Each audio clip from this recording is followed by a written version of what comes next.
And now I want to invite David Hahn to present his lecture on ultrasound for vascular access, why, when, and how.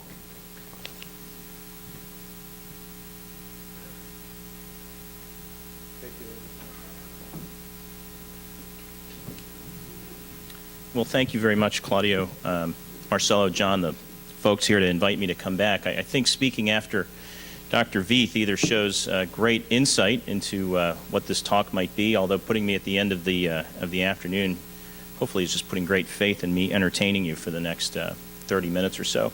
So we'll try to give this a whirl and wrap this up maybe even a little bit early. First of all, disclosure-wise, I have no disclosures to say to you this afternoon. And so what I'd like to talk about today is ultrasound for vascular access. And before I start, I guess I saw the eye clickers at the desks, but we'll do this old school. So for folks who are involved in arterial, so let's talk about arterial access. Would you say that you use ultrasound to guide access either routinely, most of the time, some of the time, or hardly at all? So routinely for arterial access, routinely using ultrasound. So probably about half. How about most of the time? How about some of the time? And then hardly at all? So it's a pretty good mix. And I think hopefully what I can do for those of you who are using this routinely, give you a little bit more ammunition if you're running into challenges in your institution and getting the resources to do it. And for those of you who maybe aren't doing it quite so often, give you some encouragement to consider doing this. So we'll talk a little bit about what kinds of procedures this might be applicable for. Why even bother? What's the evidence? And there's plenty of it out there. When should you do it? And I'm going to spend a little bit of time talking about how do you bill for this. We've spent this morning talking a little bit about healthcare financing reform, Affordable Care Act. Talked a lot about looking forward. Well, unfortunately for this talk, I'm going to be sort of looking backwards, meaning how it's currently reimbursed, which may not necessarily be how it'll continue to be reimbursed in the future. And then just a few technical tips towards the end. So this gets used all the time. And then I didn't ask about venous because I think I'd be willing to bet that for most of you, you would agree that ultrasound for venous access is pretty much, I'm sorry, Bill, if you're still here, standard of care. Central access, if you're doing any kind of endovenous vein ablation, I certainly hope you're using ultrasound as part of that procedure. Arterial procedures, the peripheral interventions, and certainly many cardiac interventions, both coronary as well as many of the new valve procedures that I think we'll be hearing a little bit about tomorrow. And something that we've been seeing an awful lot of in our institution is mechanical cardiac support. So folks on ECMO in particular, we would routinely get 2 or 3 phone calls a week or even more about ischemic limbs on ECMO, and now that we've been able to put in more distal perfusion cannulas, typically under ultrasound guidance, those kinds of phone calls have become almost non-existent, and it's been a real blessing for those of us on the other end of that phone. So let's talk just a little bit about the evidence. So what's the evidence to use ultrasound for access? And this is a international evidence-based recommendations on the use of ultrasound guidance for vascular access. It's primarily looking at venous, and it was a review of 229 studies, an international consensus document from the critical care group. But they also looked at cost effectiveness, and what they found in review of these papers is that there is good evidence for fewer complications, mostly related to multiple access sticks causing potential infectious complications, and certainly a reduction in access time. This looks at the pediatric literature, and again, a prospective randomized. We heard a little bit about level 1 evidence and why we like to put so much weight on that. Ultrasound-guided access, much more likely to have success on the first attempt and much more likely to have success overall with higher percentages of access on the first attempt and certainly within 3 attempts. American College of Surgeons has their revised their statement on the recommendations. And again, this is on the venous side, and they point out that for over 10 years, the Agency for Healthcare Research and Quality has recommended the use of ultrasound guidance for the placement of these central venous catheters, and it's really one of the top evidence-based practices that we can use to improve patient care and safety, and so they clearly support the use of ultrasound guidance for the placement of central venous catheters. So again, that's on the venous side. The CDC has weighed in as well, This is a recent document coming out from them suggesting that the use of ultrasound guidance to place central venous catheters, if the technology is available, to reduce the number of attempts and mechanical complications. And then they add on the fact that this ought to be part of training. And so for those of us that are involved in training programs, I think this shows that this is certainly a national initiative. This was another prospective randomized trial looking at ultrasound guidance for arterial access. And so they did show a dramatic reduction and a significant reduction in complications when ultrasound guidance was used, mostly in terms of hematomas, but clearly there was a decrease in complication, but also a decreased time to access. And what they did show is that the more experience that users had in ultrasound, the better the outcomes were, and they suggested the use of a needle guide, and we'll come back to this picture a little bit later on. But you can see in Figure A the use of a needle guide with the artery and transverse view, and we'll talk a little bit when we get into some of the technical tips about whether you want to do this in a transverse or a longitudinal plane. And so you can see, again in Figure A, an ultrasound probe with a needle guide that allows the needle to access the vessel at a predetermined depth. I think we're going to hear a little bit about TAVR tomorrow. These are big sheaths, just like endovascular aneurysm repair. Certainly an interest in trying to do these percutaneously, like we're doing many of our endovascular aneurysm repairs percutaneously as well. And in their sort of Part 1 basic anatomy guidelines, talking about different ways to access the artery. And I just love that picture because it looks like it's from quite a long time ago, but it does at least show that other folks are thinking about using ultrasound for access. And so I could continue to throw paper after paper at you showing that ultrasound for arterial guidance has a fair amount of literature support. We heard about retrograde access earlier today with tibiopedal access, people who have the so-called hostile groin, how ultrasound can help with that. Totally percutaneous endovascular repair, as I mentioned earlier, and then real-time ultrasound guidance for our interventional cardiology and EP folks who are doing even venous procedures that with better access, fewer complications, perhaps you can do this without even having to adjust their anticoagulation dosing. So if you accept the fact that the evidence is there, this is where I'm going to spend probably a significant part of the time of this talk about when should you do it and how do you report it, because there is some area of confusion here, and again, it's sort of looking a little bit backwards because it's looking at current payment policy, which is likely to be changing, hopefully for the better, in the foreseeable future. So on the arterial side, why would you even bother thinking about this, and when should you do it? Well, hopefully you'd be thinking about doing it routinely. What are the considerations? Why would you do it routinely? It's going to save you time. It's going to save you some potential complications and lower the infectious rate. And on the venous side, those same considerations exist. But let's talk a little bit about why there may be some payment issues related to venous access.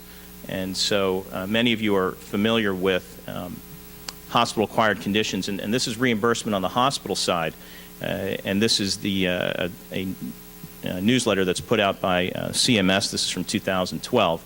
And what it says right here is that for discharges occurring on or after October 1st, 2008, so this is in place now, the hospitals will not receive the higher payment when one of the selected conditions is acquired during hospitalization.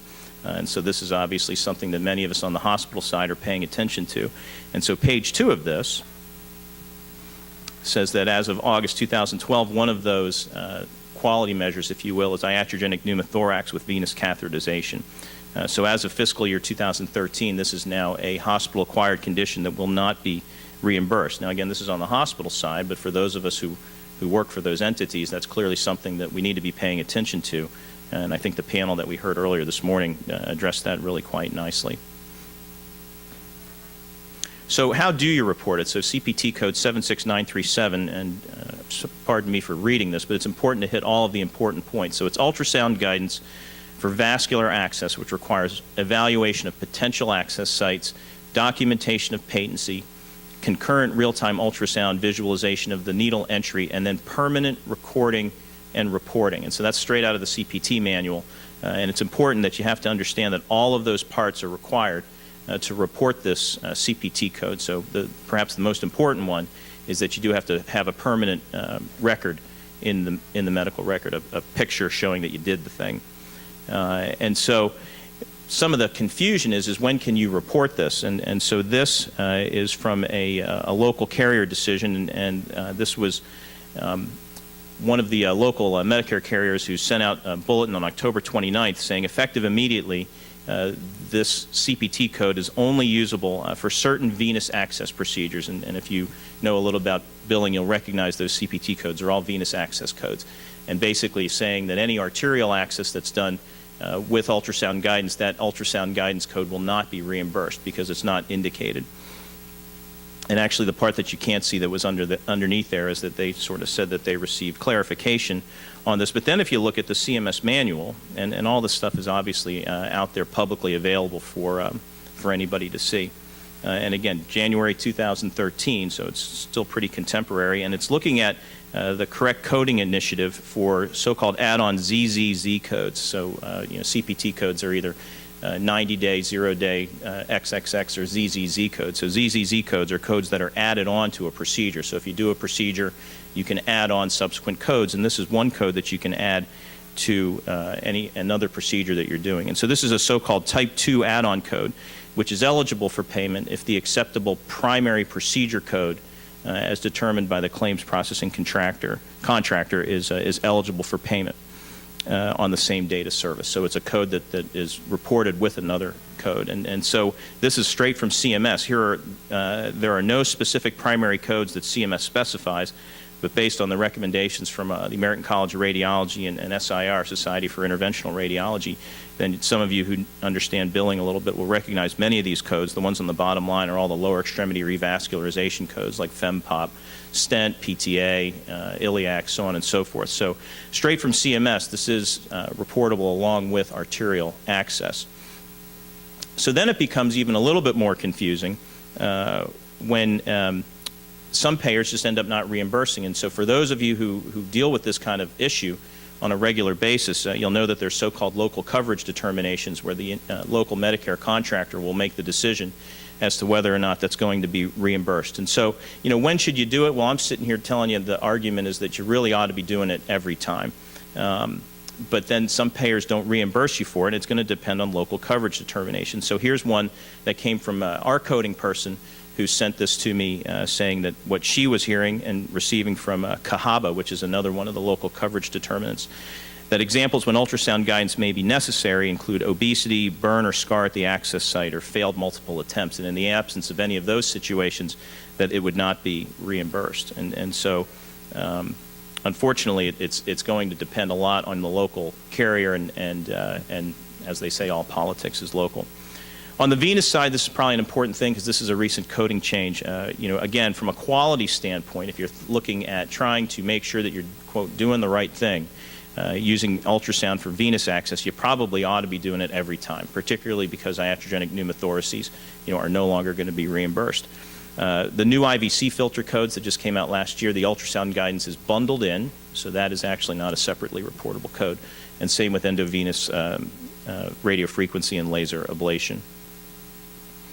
So that's a lot of talk about coding, but again, I don't say all that to explain to you how to do it, but I just go into that level of detail to show that it's just not straightforward. And you would think something as simple as just sticking an ultrasound probe to make sure that you're doing it quickly, safely, and accurately would be something very simple to deal with, and it's just really not. And I think it was very interesting to hear those talks this morning, because I think this is kind of emblematic of some of the challenges we face in healthcare, particularly with the ACA coming through, is that there's not really a simple solution to a very, very complex problem.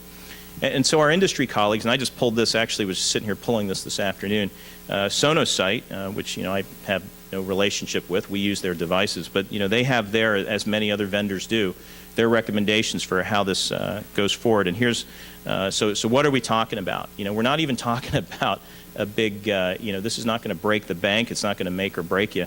On the facility side, if you're doing this in a facility or a hospital, you're talking about $15. I mean, that's the professional payment for using the ultrasound guidance to do it. If you're in your own non-facility setting, privately owned access center, office type setting, then you'll get the technical payment as well for a global of about $35. So, we're not talking huge dollars here. So again, you would think this would be something very simple. But this was a matter of about a half an hour of my time pulling all these different documents, and a lot of people spend an awful lot of time trying to figure out how to regulate a $15 payment for a fairly straightforward procedure. It's kind of frightening. So I'm going to actually probably finish a little bit ahead of schedule here and just give you a few little technical tips about how to do this. And again, this is a skill set that is very widely used. Whether it's interventional radiology, vascular surgery, cardiology, cardiac surgery. Anybody who's doing endovenous vein ablation, which is really open to, at least in our neck of the woods, just about any specialty that has four walls, a roof, and an electrical outlet. Venous interventions using ultrasound very, very frequently, not just central venous access, but certainly also radiofrequency ablation. The arterial side, hopefully I've done a reasonable job convincing you that it's helpful to use, if for no other reason to make your time a little bit shorter to get these done in a more efficient and safer fashion. And certainly ultrasound is another skill set that's used in many of the other things that some of us do. Pseudoaneurysm injection, if you're doing some kind of soft tissue biopsy, or if you're involved in some non-vascular cardiovascular issues like a paracentesis. It's just a matter of using ultrasound to guide your needle into a place that you want it to go. So when you're doing this for arterial and venous access, you want to figure out what's the artery and what's the vein, and that's usually fairly straightforward. The vein is typically compressible unless it's got a DVT in there. The artery sits lateral, the vein sits medial, sort of standard anatomic things. You want to make sure that you compress the vein with a transverse view, because if you have it longitudinal, you could slip off of the vein, think you're compressing it, and you're actually just sort of sliding off of the edge of the vein. Artery typically has a pulsation to it, and that's always helpful, and you can certainly use Doppler. You want to take a look at the artery, see what the anatomy is, certainly try to identify the femoral bifurcation, look for areas of plaque that may or may not guide you in terms of where you want to access the artery. As somebody who has to repair those, sticking it through a very complex plaque can sometimes make subsequent repair a little bit more challenging. Certainly if you're using closure devices, and there's a whole lot of literature out there, and as we start to use bigger and bigger access devices percutaneously, making sure that you're hitting the right part of the artery and right in the middle of the artery is really quite critical.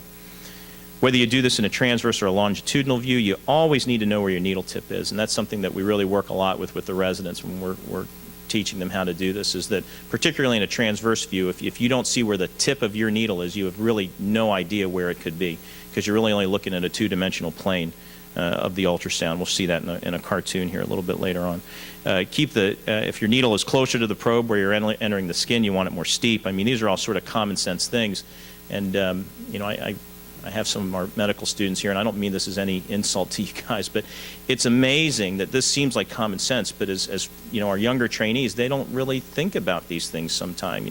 They're sticking it close to the probe and using it very shallow, and you just have to sometimes articulate things that after you've been doing them for years and years and years seem like common sense and rote to us, but to folks that are doing it for the first time, there's some just very straightforward, simple tricks to keep in mind. So this is that same picture I showed you earlier, and I just show you that to remind you again in Figure A.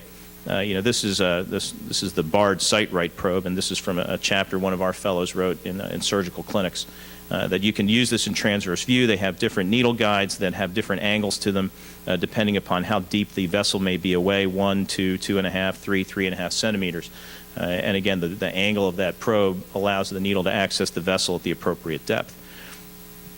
You can certainly use a longitudinal view, such as this. This is just a picture of a pseudoaneurysm, and here you can see the needle coming in plane. Personally, I think this requires a little bit more hand-eye coordination, because you got to keep the plane of the needle and the plane of the ultrasound probe completely aligned throughout the entire process, and that can be a little challenging. Although our trainees seem to have a lot easier time with this, and who knows, the Generation X, Generation Y, Nintendo generation, whatever you want to call it. They certainly have a lot more prowess with this than my contemporaries do. This is a nice guideline, and again, if you're trying to convince your institution that you got to get more ultrasound machines in the ICU, down in the cath lab, in the OR, wherever, so that you have ready access to ultrasound anytime you're accessing a vessel or a body cavity. This is a nice guideline document, and again here, this is just that same image of whether you're doing it transversely or longitudinally, that you always have to know where that needle tip is. And there was a picture of that earlier, I think, when there was the retrograde access talk.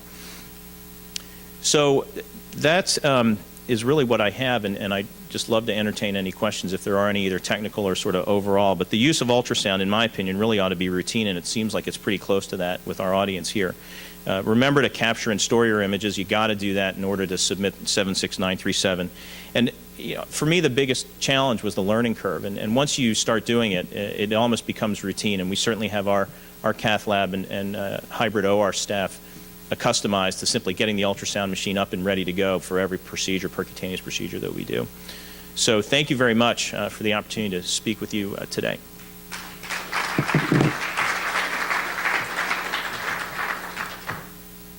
Thank you, David.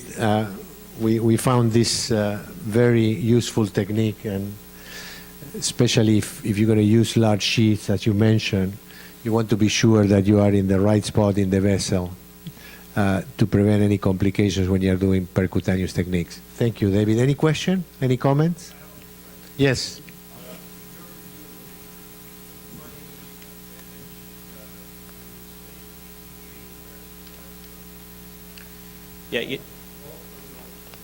Yeah.